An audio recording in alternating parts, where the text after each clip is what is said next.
parati kata jeno unfair.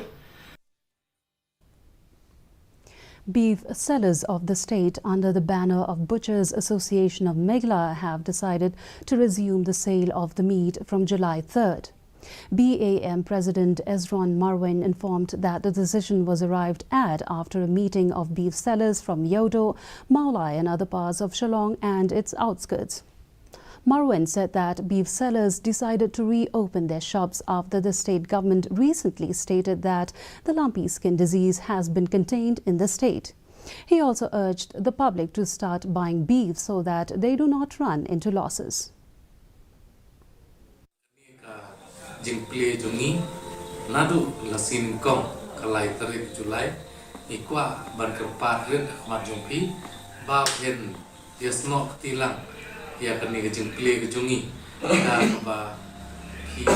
thiet yepet ya kani ke do ke ba menta ke do masih ke bangin sedang nadu lasin kong bab ini ai dan ketika mon ketika dia nang bagani ke kam jungi kan nom tak lani kan nom pedunong biar mesin pat tengi kepas murid maju tim tebak babin ai lem tak kecingit kerelang